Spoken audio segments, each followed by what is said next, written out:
Okay dear student, अब हमारा next chapter है, नेक्स्ट अध्याय 3।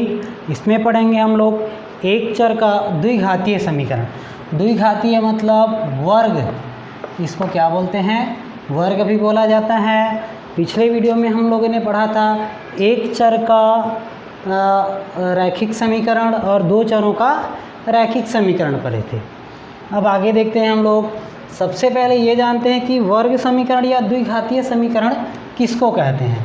तो वर्ग समीकरण उसको कहते हैं जिसका क्या होता है, चर राशि का घात 2 रहता है और इधर मान कुछ भी हो, अर्थात चर राशि का अधिकतम घात हमारा कितना होना चाहिए? 2 होना चाहिए। अब इसमें कंडीशन रहेगा कि a का मान क्या नहीं होना चाहिए? 0 नहीं होना चाहिए। b का मान 0 हो सकता है, c का मान 0 हो सकता है। उदाहरण के लिए देख सकते हैं हम लोग, मान लो मैं लिखा 5x का वर्ग धन 2x धन 1 बराबर 0, तो ये हमारा क्या होगा? वर्ग समीकरण होगा। इसे द्विघातीय समीकरण भी बोलते हैं। अब इसी तरह से जैसे कि मैं बताऊं कि a का मान 0 नहीं होना चाहिए, मतलब यहाँ का मान 0 नहीं होना चाहिए। खाली x का वर्ग लिखा मतलब यहाँ कुछ नहीं है, मतलब क्या रहता है? वो 1 रहता है। अब इधर हम लोग चाहें तो इसको 0 कर सकते हैं, अर्थात केवल 1 लिखा और यहाँ 0, मतलब x का वर्ग धन 1 लिखा तो भी यह क्या होगा? हमारा वर्ग समीकरण होगा। उसके बाद यदि x का वर्ग धन मैं लिख देता हूँ 3x बराबर 0, तो ये भी हमारा क्या होगा? वर्ग समीकरण होगा। लेकिन क्या हो गया अगर मान लो मैं इसको 0 कर देता हूँ, है ना? 0x का वर्ग धन 3x धन 2 बराबर इस तरह से लिखा, तो ये 0 हो गया। इसका मतलब क्या होगा? हमारा मान 3x धन 2 बराबर क्या हो जाएगा? 0। तो यह वर्ग समीकरण ना होकर यह हमारा कौन सा समीकरण हो जाएगा? रैखिक समीकरण कहलाएगा। तो सबसे पहले हम लोग को ये पहचानना है कि किसको हम लोग क्या कहते हैं? वर्ग समीकरण कहते हैं।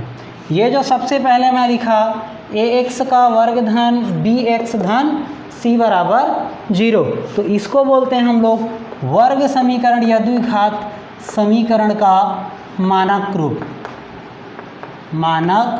रूप या व्यापक रूप भी बोलते हैं। ये 1 नंबर में पूछ सकता है कि वर्ग समीकरण का मानक रूप क्या है ना? ऑप्शन में आ सकता है। तो ये क्या होता है? ax का वर्ग धन bx धन c, जहाँ पे a b c तीनों क्या है? अचर राशि रहते हैं और a का मान क्या नहीं होना चाहिए? 0 नहीं होना चाहिए। तो अब आगे आते हैं आप लोग के प्रश्नावली में, जिसमें हम लोग को क्या करना है? जांच करना है, बताना है कि कौन सा वर्ग समीकरण है और कौन सा नहीं है। तो जैसे कि मैंने बताया था अभी कुछ उदाहरण देके, तो इसमें इससे मैं 1-2 को देख के बता दे रहा हूँ, है ना? जैसे आप लोग के प्रश्नावली में है x का वर्ग धन 1/x बराबर है 1। अब इसे हम लोग को बताना है यह वर्ग समीकरण है या नहीं।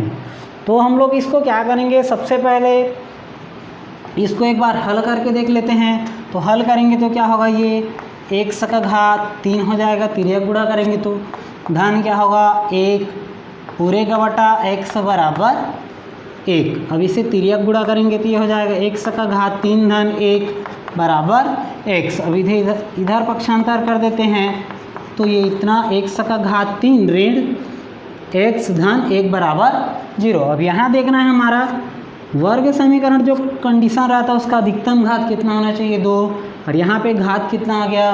3। अतः यह क्या है? वर्ग समीकरण नहीं है। इसी तरह से और भी हैं जिसे हम लोग को क्या करना है? पहचानना है कौन सा वर्ग समीकरण है और कौन सा नहीं है। इसको आप लोग बना के देखेंगे और जो समझ में नहीं आएगा उससे आप लोग पूछ सकते हैं। ये तो प्रश्नावली पहला में हमारा केवल ये है कि वर्ग समीकरण को हम लोग कैसे पहचानें। अब अगला आते हैं आगे वाले समीकरण में कि वर्ग समीकरण को हल कैसे करेंगे, है ना? वर्ग समीकरण को हल करने के लिए हमारे पास क्या क्या विधि रहती है, इसके बारे में जानेंगे। तो वर्ग समीकरण को हल करने के लिए पहला हम लोग पढ़ेंगे गुणनखंड विधि। गुणनखंड विधि, जिसे हम लोग बहुपद में पढ़ चुके हैं, जिसमें क्या करते हैं, मध्य पद को तोड़ के क्या करते हैं, उसे दो भागों में तोड़ा जाता है, फिर उसका गुणनखंड ज्ञात किया जाता है, वहाँ से हम लोग एक का मान निकालेंगे। अब इसमें कोई भी प्रश्न देख लेते हैं हम लोग। पहला ही देख लेते हैं प्रश्नावली 2 में। प्रश्नावली 2 का चौथा, सीधा चौथा बता रहा हूँ, आगे नहीं बता रहा हूँ। तब इसमें देखेंगे हम लोग, मान लो कोई प्रश्न है 9x का वर्ग ऋण 3x ऋण 2 बराबर 0। अब इसे हम लोग को क्या करना है, मध्य पद को तोड़ के इसका गुणनखंड ज्ञात करके x का मान निकालना है। तो हम लोगों ने बहुपद के गुणनखंड में पढ़ा था, क्या पढ़ा था कि a और c का मान कितना होता है, इसको सबसे पहले निकाल लेते हैं। a का मान 9 है, c का मान है ऋण 2 बराबर ये हो जाएगा ऋण 18। अब ऋण 18 के संभावित गुणनखंड निकालते थे, तो ये होता था 1 गुणित 18, 2 गुणित 9, 3 गुणित 6। अब इसमें देखना है हमारा ऋणात्मक है, तो इसमें आगे में क्या कर देते हैं, ऋणात्मक डाल देते हैं। उसी प्रकार से इसे उल्टा लिख देंगे, तो ये 1 गुणित ऋण 18, 2 गुणित ऋण 9 और 3 गुणित हो जाएगा ये ऋण 6। अब हमारा जो मध्य मान है वह हमारा कितना है, ऋण 3 है। अब इतना में से देखना है किसको घटाने या जोड़ने पे हमारा क्या आएगा, ऋण 3 आएगा। तो पहला देख लेते हैं, इसे जोड़ने घटाने पे तो नहीं आएगा, ये भी नहीं आएगा। अब आएगा तो ये दोनों में से कोई आ सकता है ना। ये ऋण 3 और 6 घटाने पे क्या आएगा, 3 आएगा। इसमें भी क्या आएगा, 3 आएगा। अब देखना हम लोग को कौन सा 3 लाना है, ऋण 3। तो किस में ऋण 3 आएगा, तो बड़े वाले संख्या के आगे में ऋण चिन्ह है इसमें, तो यहाँ पे क्या आएगा, ऋण 3। अर्थात हमारा जो मध्य पद है वह किस रूप में टूटेगा, 3 गुणित ऋण 6। इसलिए हम लोग यहाँ पे क्या करेंगे, 9x का वर्ग, इसे हम लोग तोड़ सकते हैं, धन 3x ऋण 6x ऋण 2 बराबर 0। अब क्या करेंगे, पहले दो पद और अंतिम दो पद से हम लोग को कॉमन निकालना है, उभयनिष्ठ। तो यहाँ देखते हैं दोनों में x है, 3 के पहाड़ा में क्या आता है, 9 आता है, तो 3 भी बाहर निकलेगा और x। अब यहाँ पे 3 तिया क्या हो जाएगा, 9, यहाँ क्या बचा, x। अब उसके बाद यहाँ 3x से बाहर निकल गया, तो क्या बचेगा, 3x एक कम 3x। दोनों में यहाँ पे ऋण है, तो ऋण बाहर निकालते हैं। अब 2 के पहाड़ा में क्या आएगा, 6, तो 2 बाहर निकाल दिए, तो ये हो जाएगा 3x 2 तिया 6। अब यहाँ ऋण बाहर निकालें तो यहाँ का चिन्ह क्या हो जाएगा, परिवर्तित हो जाएगा। तो ये ऋण था तो क्या हो जाएगा, धन 2 एक कम 2 बराबर 0। अब देखना है हमारा जो कोष्टक वाला मान है वह सेम आता है, तो एक बार क्या करना है, कोष्टक वाले को और एक बार कोष्टक के बाहर वाले को। बाहर वाला में क्या है, 3x ऋण 2 बराबर क्या है, 0। अब क्या करेंगे, बारी बारी से एक एक का मान निकालना है। 3x धन 1 बराबर 0 और 3x ऋण 2 बराबर क्या लिख सकते हैं, 0। अब यहाँ से हम लोग को x का मान निकालना है। पहला वाला मान भी देख लेते हैं, 3x बराबर ये आ जाएगा ऋण 1। अब 1 से बराबर आएगा ऋण 1/3। उसी प्रकार से इधर का मान 3x बराबर ये हो जाएगा ऋण 2 है, इधर गया तो धन 2, और x बराबर ये हो जाएगा 2/3। अर्थात x का मान हमारा क्या क्या मान आ गया, अतः x बराबर आएगा ऋण 1/3 व 2/3। इसी प्रकार से और एक दो एग्जाम्पल देख लेते हैं, उसके बाद बाकी को आप ही लोगों को बनाना है। इसमें और एक दो क्वेश्चन देख ले रहा हूँ मैं। जैसे कि प्रश्नाच वाली में है आपका 6वां प्रश्न है, इसे आप लोग को मैं अभी बना के बताऊंगा।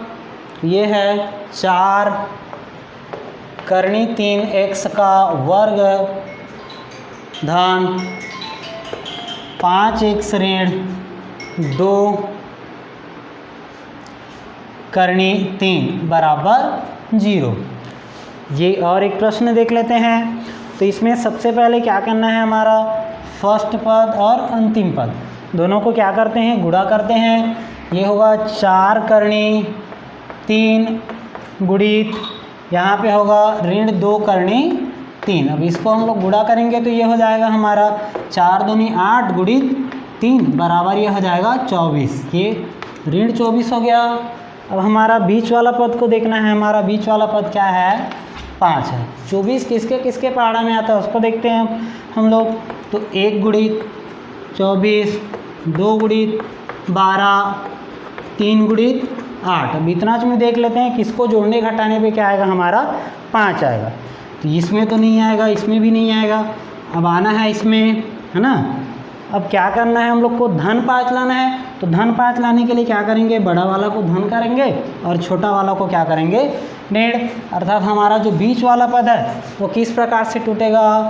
ऋण 3 और धन 8। अगर इसे हम लोग लिखना चाहें तो ऐसे भी लिख सकते हैं, धन 8 को पहले और ऋण 3 को बाद में, जैसे भी हम लोग लिखना चाहें। अब यहाँ हम लोग बीच वाले को तोड़ेंगे तब ये हो जाएगा 4 करनी 3 x का वर्ग। 8 वाले को मैं पहले लिख देता हूँ, 8x ऋण 3x ऋण 2 करनी 3 बराबर 0। अब क्या करेंगे? एक लाइन और बढ़ा दे रहा हूँ मैं इसमें। 8x ऋण ये जो 3 है उसे हम लोग लिख सकते हैं करनी 3 गुणित करनी 3। ये पूरा 3 का होता है करनी 3 गुणित करनी 3। ऋण 2 करनी 3 बराबर 0। अब क्या करेंगे? ये पहले दो पद और अंतिम के दो पद से हम लोग को क्या निकालना है? उभयनिष्ठ मान निकालना है। तो यहाँ से क्या होगा? 1 से तो बाहर निकलेगा ही, 4 के पहाड़ा में 8 भी आता है तो 4 भी बाहर निकल जाएगा। तो ये हो जाएगा 4x। इसमें क्या बचा? करनी 3। यहाँ का एक ठो x गया तो क्या बचेगा? एक ठो x। x तो चला गया प्लस 4 दूनी 8। अब इसमें देखना है दोनों में क्या है हमारा? ऋण है तो ऋण बाहर निकाल देते हैं। उसके बाद दोनों में क्या है? करनी 3, करनी 3 बाहर निकालते हैं। अब इसमें क्या बचा? करनी 3x। जब ऋण बाहर निकाले हैं तो यहाँ का चिन्ह क्या हो जाएगा? परिवर्तित होगा। तो ये हमारा हो जाएगा धन 2 बराबर 0। अब ये कोष्टक वाला मान दोनों बराबर हुआ।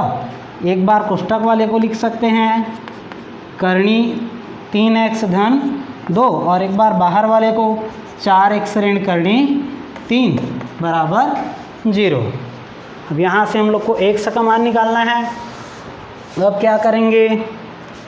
करनी 3x धन 2 बराबर 0 लिख सकते हैं एक बार, और एक बार लिख सकते हैं हम लोग 4x ऋण करनी 3 बराबर 0। यहाँ करनी 3x बराबर हो जाएगा ऋण 2, धन 2 है उधर जाके हो गया ऋण 2, x बराबर होगा ये ऋण 2 बटा करनी 3। इसी प्रकार से इसको निकालते हैं। 4x बराबर ये हो जाएगा धन करनी 3, x बराबर ये हो जाएगा करनी 3 बटा 4। अब यहाँ हम लोग मान निकालेंगे तो क्या हो जाएगा? अतः x बराबर 2 मान ऋण 2 बटा करनी 3 और एक होगा करनी 3 बटा 4। इसी प्रकार से और भी प्रश्न दिया हुआ है, इसे आप लोग को बनाना है और जो भी नहीं बनेगा उसे आप लोग पूछ सकते हैं। धन्यवाद।